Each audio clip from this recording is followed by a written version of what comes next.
ආයුබෝවන් ඔයාලා හැමදෙනාටම සීකිචන් එකට ඔයාලව ඉතා ආදරයෙන් පිළිගන්නවා. අද අපි හදමු පොලොස් ව්‍යාංජනයෙන් ඌරු මස් කරිය රසවත් කරන නියම 3-5 මිශ්‍රණයක්.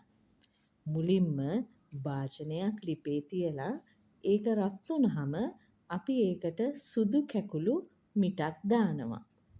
ඊළඟට ගාගත්ත පොල් ස්වල්පයක් මේකට එකතු කරනවා. දැන් මේ දෙක යාන්තමින් බැදෙන්න ඉඩ දෙනවා. හොඳින් කලවම් කර කර මේ දෙක බැද ගන්න. මේ බලන්න මේ විදිහට කලවම් කර කර අඩු ගින්දරේ වැඩි වෙලාවක් බැද ගන්න.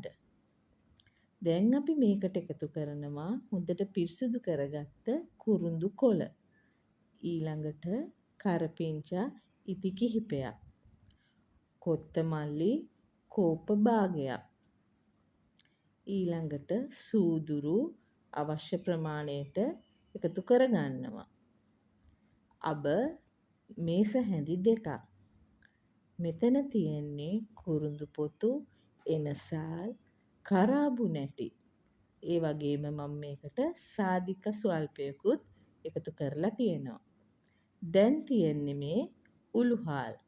මේ ඔක්කොම අපි දැන් හිමිහිට බැදෙන්න ඉඩ දෙනවා. දැන් අපි මේක හොඳින් කලවම් කර කර අඩු ගින්දරේ හොඳට බැද ගන්නවා. මේ බලන්න මේක කළු වෙනකම් බදින්නේ නැහැ. මේක සාමාන්‍යයෙන් රන්වන් පාට එනකම් වගේ බැද ගන්නවා. මේ තියෙන්නේ මේ ප්‍රමාණයට බැදුනහම හොඳටම ඇති. දැන් අපි මේක පොඩ්ඩක් නිමෙන්න තියලා අපේ බ්ලෙන්ඩර් කප් එකට දාලා හොඳින් අඹර ගන්නවා. බලන්න අපි දැන් අඹරගෙන ආපුවම කොහොමද කියලා. මේ තියෙන්නේ මුළු ගෙදරම හරීම සුවඳයි මේ වෙලාවේ. ඉතින් ඔයාලත් හදලා ඌරු මස් වලට පොලොස් ව්‍යාංජනයට දාලා කොහොමද රස කියලා බලන්න.